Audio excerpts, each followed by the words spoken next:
والصلاة والسلام على سيدنا محمد وآله الطاهرين اللهم صل على محمد وآل محمد.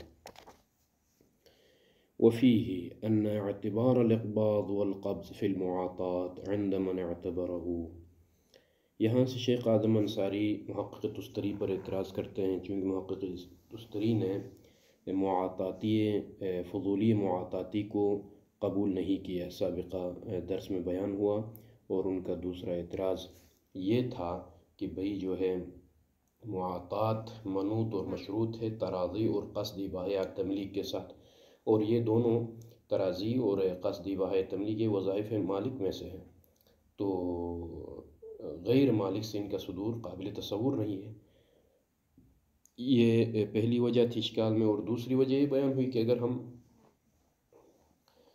معاطات میں قبض اور اقباض کو داخل مانیں، چونکہ اس کا سابقہ جو وجہ تھی اس میں منوط بالتراضی و قصد الاباحہ، اقباض و اقباض حاصل ہو یا نہ ہو، اس میں قبض و اقباض کی بات نہیں تھی۔ دوسرے میں وہ مشروطۃ ایضاً بالقبض والاقباض، اس میں پھر جو ہے قبض اور اقباض کے ساتھ بھی مشروط معاطات طرفین میں سے یا ایک میں سے،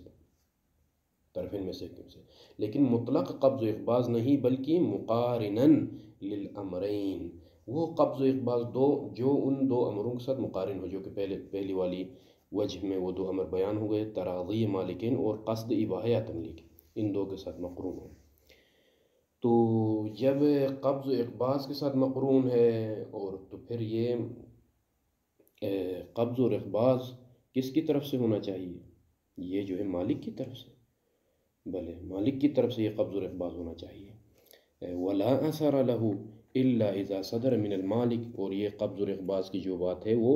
اس کا کوئی اثر نہیں ہے مگر یہ کہ جو ہے بلے مالک کی طرف سے ہو، بلے مالک کی طرف سے ہو، یہ جو ہے بلے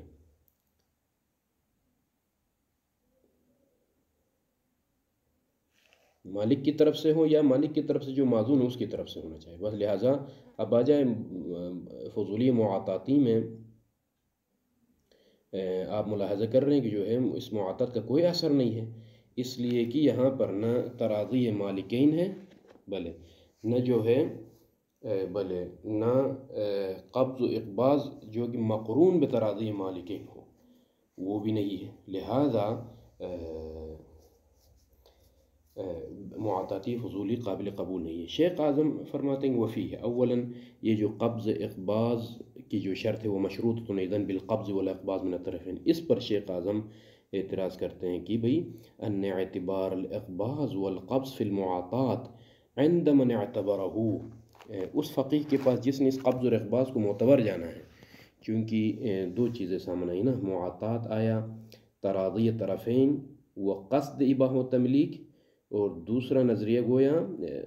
اصل قبض و اقباض ہی معاطات ہے۔ تو شیخ فرماتے ہیں کہ جو ہے قبض اور اقباض جن فقہا کے پاس معتبر ہے وہ فیہا معاطات میں انما هو لحصول انشاء التملیک او الاباحہ، وہ تملیک کو انشاء کرنے کے لیے یہ معتبر ہے یا اباحہ کو، چونکہ معاطات یا مفید تملیک ہے یا مفید اباحہ ہے۔ فہوا یہ قبض و اقباض عند ہؤلاء الفقہاء جو قبض و اقباض کو معتبر جانتے ہیں، من الاسباب الفعلیہ، اسباب فعلی میں سے، یعنی اس فعل کے ذریعے سے ملکیت حاصل ہوتی ہے، اس قبض و اقباض جو فعل اس کے ذریعے سے ملکیت، جیسے کہ صرح الشہید فی قواعدہ، کیا فرمایا کہ والمعاطات عندهم عقد فعلی، یعنی فعل کے ذریعے سے عقد کو انجام پانا۔ اسی لیے بعض حنفیہ نے یہ ذکر کیا کہ بلزومها المعاطات عقد جائز نہیں ہے بلکہ عقد لزوم ہے، انہوں نے کہا کہ ان البیع ينعقد بالایجاب والقبول وبالتعاطی، یہ تعاطی یعنی معاطات، وحینئذ جب ایسا ہے، یعنی قبض اور اقباض مفہوم معاطات میں اگر ہم داخل مانیں، معتبر مانیں، تو فلا مانع من ان يقصد الفضولی باقباضہ، معنی نہیں ہے وہاں پر فضولی قصد کرے اقباض کے ذریعے سے، کیا قصد کرے؟ المعنى القائم بنفسہ، جو اس کے نفس میں معنی قائم ہے، وہ کیا معنی قائم ہے؟ المقصود من قولی ملکتک، جس طرح سے بیع قولی میں، عقد قولی میں ملکتک کہتا ہے فضولی، وہی معنی اسی فعل کے ذریعے سے قصد کرے، تو لہذا بلے تو لہٰذا دونوں میں کوئی فرق نہیں کرنا چاہیے. تو جس طریقے سے بلے عقد قولی کو ہم صحیح مانتے ہیں، اسی طرح عقد قولی کی جگہ میں جو فعل قائم مقام ہے اس کو بھی تسلیم کرنا چاہیے، اس کو بھی تسلیم کرنا چاہیے، کیونکہ یہ قبض اور اقباض کے ذریعے سے انشاء کرنا چاہتا ہے، تملیک کو انشاء کرنا چاہتا ہے، جس طرح سے ملکتک کے ذریعے سے کرنا چاہتا ہے. تو لہٰذا دونوں میں کوئی بلے فرق نہیں ہونا چاہیے. ہو یعنی ہم بیع فضولی کو صحیح مانیں اور معاطاتی فضولی کو باطل مانیں، تو یہ جو ہے فرق درست نہیں ہے. فرق رکھنے کی کوئی وجہ نہیں معلوم ہوتی ہے. اس کے بعد فرماتے ہیں کہ اب جو آپ لوگوں نے مقارنت کی بات کی، مطلق قبض و اقباض نہیں بلکہ وہ قبض و اقباض جو مقارن ہو تراضی مالکین، اور یہ چیز فضولی میں نہیں پائی جاتی ہے، لہٰذا معاطاتی فضولی باطل ہے جو کہا ہے. اس کے لیے ہمارا جواب یہ ہے کہ وہ اعتبار مقارنت الرضا من المالک للانشاء الفعلی دون القولی. آپ لوگوں کا یہ معتبر جاننا کہ جو ہے رضا یہ مالک کے ساتھ مقارن ہو، بلے رضا مالک مقارن ہو کس کے ساتھ؟ انشاء فعلی کے ساتھ، یعنی معاطات کے ساتھ، قبض و اقباض کے ساتھ مقارن ہونا ضروری ہے. دون القولی، قولی میں یہ شرط نہیں ہے. فضولی عقد فضولی قولی میں مقارنت شرط نہیں ہے، بعد میں بھی رضا مالک آ سکتی ہے، 2 دن 1 مہینے بعد بھی رضیت یا اجزت کہے تو بھی مسئلہ حل ہو جائے. لیکن یہاں پر یہ معتبر جاننا اور قولی میں معتبر نہیں جاننا، یہ مقارنت وحالانکہ ادھر سے مع اتحاد ادلت اعتبار الرضا و طیب النفس بل حل مال الغیر، وحالانکہ وہی ادلہ جو وہاں پر دلالت کرتی ہیں کس بات پر؟ مال غیر کے حلال ہونے پر اور طیب نفس اور رضا مالک پر، وہی ادلہ اس کو بھی شامل کرتی ہیں. یعنی دلیل ایک ہی ہے لیکن فرق کرنا کہ نہیں ادھر مقارنت ضروری نہیں ہے قولی میں، ادھر فعلی میں جو ہے مقارنت ضروری ہے. کہنا یہ لا یخلو ان تحکم سے خالی نہیں ہے، یعنی دعویٰ بلا دلیل ہے. تو بس قصد اور قبض کافی ہے، اما مقارنت کیا ہے؟ شرط نہیں ہے. جس طریقے سے عقد قولی و لفظی میں مقارنت شرط نہیں ہے رضا مالک کے ساتھ، اسی طرح یہاں پر بھی شرط نہیں ہے. یہ بات یہاں تک تمام ہو گئی. وہ جو چونکہ دلیل تستری میں ومشروطۃ ایضا بالقبض والاقباض من الطرفین او من احدہما مقارنا، یہ 2 باتیں تھیں. یعنی مصنف نے دو جوابات دیے. ایک جواب یہ کہ قبض اور اقباض معتبر ماننے کا معنی کیا ہے مشروط ہونے کا، اور دوسرا مقارنت کس حد تک معتبر ہے.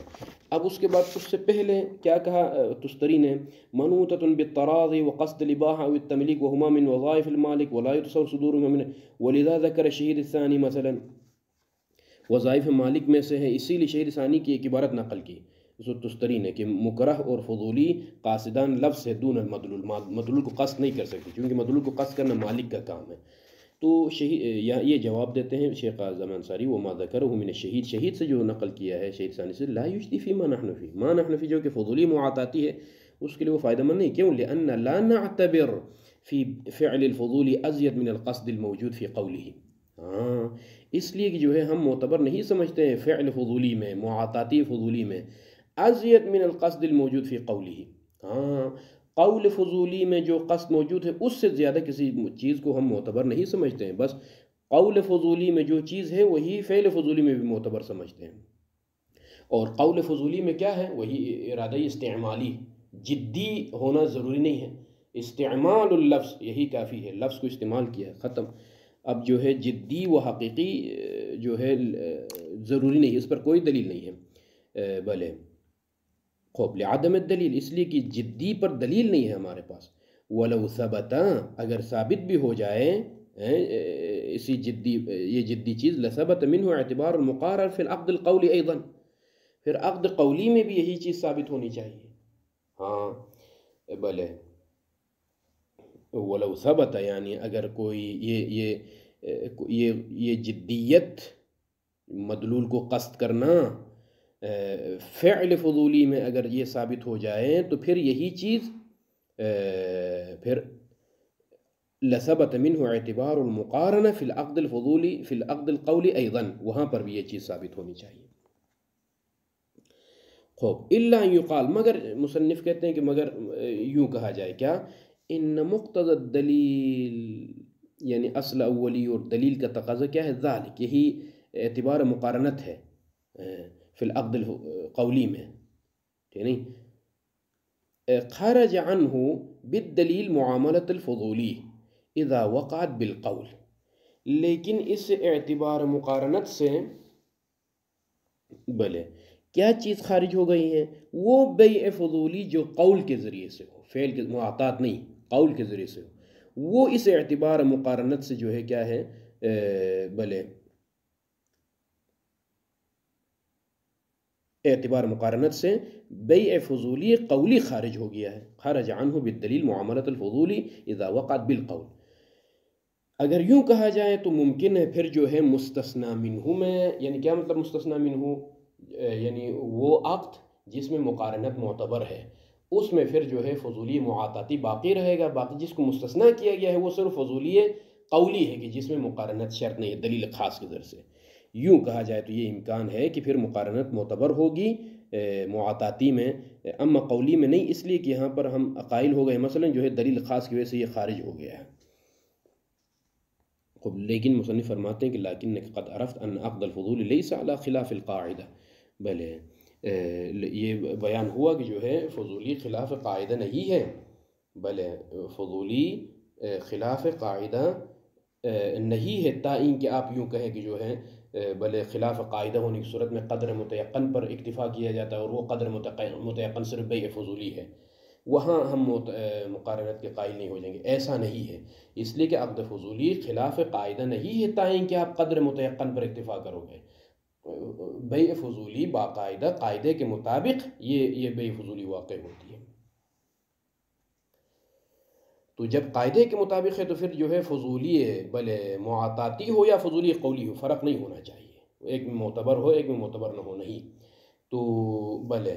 خلاف قاعدہ اگر کوئی چیز آ جائے، جیسا کہ اب اگر ہم قائل ہو جائیں کہ فضولی خلاف قاعدہ ہے تو خلاف قاعدہ میں فقط قدر متیقن پر اکتفا کیا جائے گا، اور وہ قدر متیقن مثلا بیع فضولی قولی ہے کہ اس میں ہم مقارنت کو معتبر نہیں جانیں گے، تو وہ حالانکہ ایسا نہیں ہے، خلاف قاعدہ نہیں ہے، لیس علی خلاف القاعدہ۔ خوب اس کے بعد فرماتے ہیں کہ نعم، اگر ہم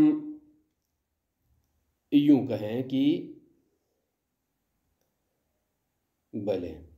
لو قلنا ان المعاطات لا يعتبر فيها قبض ولو اتفق معها، یہ وہی مبنی جس کی طرف پہلے اشارہ ہوا کہ اگر معاطات میں قبض اور اقباض کو داخل نہ مانے بلکہ کہیں کہ معاطات کا معنی کیا ہے، لا يعتبر فيها قبض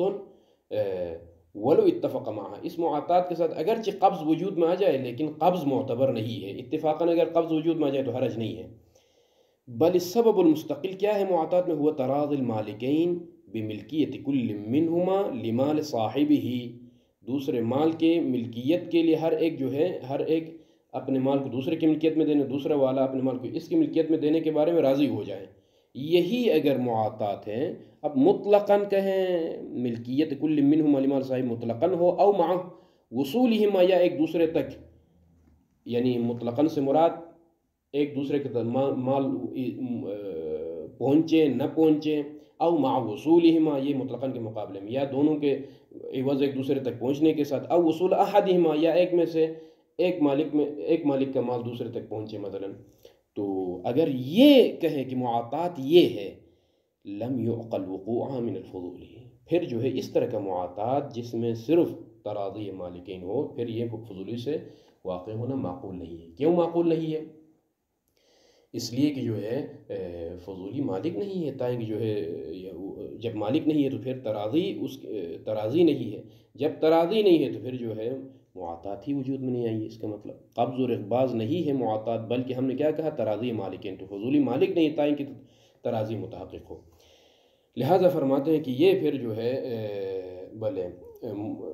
اگر ہم معاطات میں قبض و اقباض کو معتبر نہ مانیں، صرف تراضی مالکین بملکیت کل منہما لمال صاحب اگر یہ کہیں تو پھر جو ہے یہ معاطات فضولی سے واقع نہیں ہو سکتی۔ نعم، الواقع منہ کیا ہے، ایصال المال، فضولی سے کیا کام واقع ہوا ہے، صرف جو ہے مال پہنچانا ہے، بس ختم۔ اب وہ مال پہنچانا جو ہے کسی کے ایک آلے کی صورت میں، یعنی درمیان میں ایک وسیلہ بن گیا، اصل میں رضا کے ذریعے سے بھلے معاطات وجود میں آ جائے گا، رضائے مالکین کے ذریعے سے، باقی درمیان میں ایک وسیلہ ہے، بس ختم، فضولی ایک آلے کے طور پر ہے۔ والمفروض انه لا مدخل له في المعاملہ، طرف معاملہ واقع نہیں ہوا ہے فضولی۔ فَإِذَا رَضِيَ الْمَالِكُ بِمَالِكِيَّةِ مَنْ وَصَلَ إِلَيْهِ، اگر مالک راضی ہو جائے اس کی مالکیت کے بارے میں جس تک مال پہنچا ہے، تو تحققت المعاطات من حین الرضا، حین الرضا سے معاطات متحقق ہوگی، نہیں کہ پہلے معاطات واقع ہو گئی ہے بعد میں مالک کی طرف سے اجازت آئے گی، پھر یہ مسئلہ نہیں ہوگا۔ وَلَمْ يَكُنْ إِجَازَةٌ لِمُعَاطَاتٍ سَابِقَةٍ، ایسا نہیں ہے کہ پھر جو ہے پہلے، یعنی تراضی مالکین شرط رکھنے کی صورت میں پہلے ایک معاطات واقع ہو گیا اور پھر بعد میں اجازہ مالک آ گیا ہو، نہیں، یہ پھر یہ مسئلہ نہیں ہوگا۔ یعنی پھر معاطات کا معنی یہ ہوگا، اگر ہم تراضی مالکین کہیں تو رضائے مالکین کا نام تعاطی ہے، پھر فضولی کا کیا کام درمیان میں، بس درمیان میں ایک آلہ ہے، وہ ایک دوسرے تک مال پہنچا رہا ہے،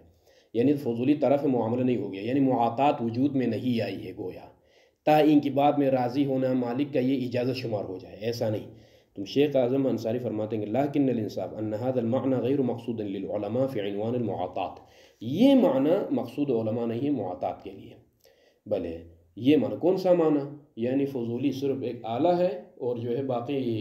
تراضی مالکین کا نام معاطات ہے، یہ کہنا جو ہے کیا ہے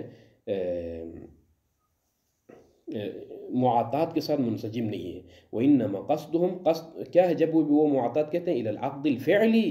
نہیں کہ مجرد رضا المالکین، تراضی مالکین کا نام معاطات نہیں ہے، عقد فعلی کا نام معاطات ہے۔ لہٰذا یہ جو معنی بیان کیا کہ جو ہے معاطات جو سبب مستقل ہے وہ تراضی مالکین کہنا، یہ مناسب نہیں ہے۔ اس کے بعد آخری مطلب جس پر یہ مطلب تمام ہوگا، لیکن آخری مطلب کی طرف منتقل ہونے سے پہلے ایک نقطے کی طرف متوجہ ہونا ضروری ہے۔ یہاں جو وما ذکرہ من الشہید جو فرمایا ہے شیخ نے، لا یجدی فیما نحن فی لأن لا نعتبر فی فعل الفضول ازید من القصد، بلے یہاں یعنی بعض شراح کے درمیان اختلاف ہے کہ آیا یہ جواب اشکال کی وجہ اول سے جواب یہاں سے شروع ہوتا ہے، بلے یا جو ہے یہ وجہ ثانی سے مربوط ہے، جو کہ اشکال میں دو وجہیں بیان ہوئی ہیں، تو بلے بعض نے کہا کہ نعم لو قلنا، جو یہاں سے شروع ہوا ہے وہ گویا یہاں سے شیخ اعظم انصاری گویا وجہ اول سے جواب دیتے ہیں۔ وجہ اول جو بیان ہوئی کہ جو ہے معاطات آیا منوط بالتراضی وقصد الاباحہ و تملیک ہے، جس میں جو ہے پھر قبض کی شرط نہیں ہے، تو بعض نے یہ کہا کہ جو ہے یہاں سے گویا جواب وجہ اول سے جواب یہاں سے مصنف نے دیا ہے، تو لہٰذا دقت کی ضرورت ہے، بعض شراح کے درمیان اختلاف ہے تطبیق عبارت میں۔ خوب هذا كله على القول بالملک، یہاں تک جو بات ہوئی کہ معاطاتی کس مبنا کی بنا پر، اگر پہلے ہی ہم نے کہا کہ یہ معاطات اگر اباحہ ملک ہو تب جو ہے معاطاتی فضولی درست ہے، اما مفید اباحہ ہونے کو ہم مانے جو کہ دوسرا نظریہ ہے تو پھر وہاں مشکل ہے۔ وَأَمَّا عَلَى الْقَوْلِ بِالْإِبَاحَةِ فَيُمْكِنُ الْقَوْلُ بِبُطْلَانِ الْفُضُولِ، فضولی کے باطل ہونے کے ہم قائل ہو جائیں گے، کیوں؟ لأن افادت المعاملہ المقصود بها الملک للاباحہ خلاف القاعدہ، اس لیے کہ معاملے کا فائدہ دینا، وہ کون سا معاملہ المقصود بها الملک، وہ معاملہ جس کے ذریعے سے ملک حاصل کرنا مقصود ہے، اس کا فائدہ دینا للاباحہ، اباحہ کا فائدہ دینا، یہ خلاف القاعدہ، خلاف قاعدہ ہے۔ قاعدہ کیا ہے؟ العقود تابع للقصود، مقصود میرا ملکیت حاصل کرنا ہے، لہذا اس عقد کو مفید ملک ہونا چاہیے نہ مفید اباحہ، لہذا خلاف قاعدہ ہے۔ اور متعاطیین کیا قصد کرتے ہیں؟ قبض و اقباض کے ملکیت حاصل کرنا، اور وہ واقع میں جو اباحہ حاصل ہوتا ہے، یہ خلاف قاعدہ ہے۔ تو جب بھی خلاف قاعدہ کوئی بات ہو تو وہاں پر فیختصر فیہا علی صورت طاعات المالکین، تو پھر ایسی صورت میں خلاف قاعدہ ہونے کی صورت میں فیختصر فیہا، پھر اباحہ چونکہ خلاف قاعدہ ہے، اباحہ حاصل ہونا، تو پھر خلاف قاعدہ ہونے کی صورت میں وہاں پر قدر متیقن پر اکتفا کیا جائے گا۔ کہاں پر جو ہے اباحہ حاصل ہوگا؟ فی علی صورت طاعت المالکین، جہاں پر مالکین کے درمیان طاعتی ہو، نہ فضولین کے درمیان. تو لہٰذا مفید اباحہ ہونا خلاف قاعدہ ہے. خلاف قاعدہ میں قدر متیقن وہ طاعتی، وہ قبض و اقباض جو مالکین کے درمیان ہو. ایک یہ اشکال. ما ان حصول الاباحہ، اور ساتھ ساتھ اباحہ حاصل ہونا قبل الاجازہ غیر ممکن، مالک کی اجازہ آنے سے پہلے اباحہ حاصل ہونا مشکل ہے. اگرچہ فضولی قبض و اقباض کرے لیکن اباحہ حاصل ہونا مشکل ہے. اسی طرح اباحہ فی التصرف یعنی والآثار الاخر، اسی طرح دیگر آثار مثل بیع المال، القول بجواز مثل هذا التصرف. مثلا جو ہے دوسرے تصرفات کیا، مثلا جو ہے فضولی نے قبض و اقباض کیا ہے، پھر جو ہے اصیل نے کیا کیا، اس کو آگے بیچ دیا، مثلا کوئی اور تصرف کیا اس میں. تو یہ اذا وقعت فی غیر زمان الاباحہ الفعلیہ، اگر یہ آثار اخر اگر واقع ہوئے ہوں فی غیر زمان الاباحہ الفعلیہ، فعلاً اباحہ آنے سے پہلے یہ چیزیں واقع ہوئی ہیں، تو لم تؤثر اثر، ان جو ہے ان آثار کا کوئی اثر واضح نہیں ہوگا، یعنی کوئی اثر مترتب نہیں ہوگا ان کے اوپر. فَإِذَا أَجَازَ حَدَثَ الْإِبَاحَ مِنْ حِينِ الْإِجَازَةِ. فَإِذَا أَجَازَ، اگر اجازت دے دے تو پھر ابھی اباحہ حادث ہوگی، نہیں کہ پہلے اباحت تھی اور یہ تصرفات واقع ہوئے ہوں، ایسا نہیں ہوگا. مگر یہ کہ یوں توجیہ کریں کہ اللہم الا یقال بکفایت وقوعها وقوع الآثار مع الاباحہ الواقعیہ. اباحہ فعلیہ کو ہم نہیں مانتے ہیں، بلکہ یوں کہے کہ اباحہ فعلیہ شرط نہیں ہے، بلکہ اباحہ واقعی اذا کشف عنہ الاجازہ. بعد میں اجازہ کو بھی اگر آپ اجازہ کاشفہ مانتے، یہ ساری باتیں کاشفہ ہونے کی بنا پر ہے، اجازہ کو کاشفہ مانے تو بعد میں وہ اجازہ کشف کرے گی کہ جو تصرفات ہوئے ہیں وہ اباحہ واقعی کی بنا پر درست ہیں. اباحہ فعلی تو فی الحال نہیں ہے، اجازہ آنے سے پہلے کوئی اباحہ فعلی نہیں ہے. تو ایسی صورت میں اگر یوں توجیہ بیان کریں کہ بعد میں اجازہ کشف کرے گا اور وہ بھی اجازہ کاشفہ ہو تو واقع میں اباحہ تھی، اس پر وہ آثار مترتب کریں تو پھر ممکن ہے وہ آثار مؤثر ہو. ففہم، لیکن یہاں پر شیخ نے تفہم کی طرف حکم دیا، اس لیے کہ یہ جو آپ نے مبنا کو درست کیا ہے وہ پھر صرف جو ہے کشف کی بنا پر درست کیا، اور دوسرا یہ کہ جو ہے ہماری بحث اجازہ فعلی میں ہے، اجازہ واقعی کافی نہیں ہے. لہٰذا اس ففہم کے ذریعے نکات پر اشارہ کیا. الحمدللہ یہ جو آخری بحث ہے اس میں مزید تعامل کی ضرورت ہے. اگر اس میں کوئی ابہام باقی ہو تو آپ لوگ میسیج کے ذریعے سے آگاہ کر سکتے ہیں. یہاں تک الحمدللہ بعون اللہ بیع فضولی اپنے تمام 3 مسئلوں کے ساتھ، اور آخر میں 2 امر جو کہ تمام مباحث فضولی کے ساتھ مربوط تھے، یہاں تک تمام ہو گئے. انشاءاللہ تعالی ایک نئی بحث میں آنے والے درس میں ہم داخل ہوں گے. وصلی اللہ علی محمد وآلہ الطاہرین.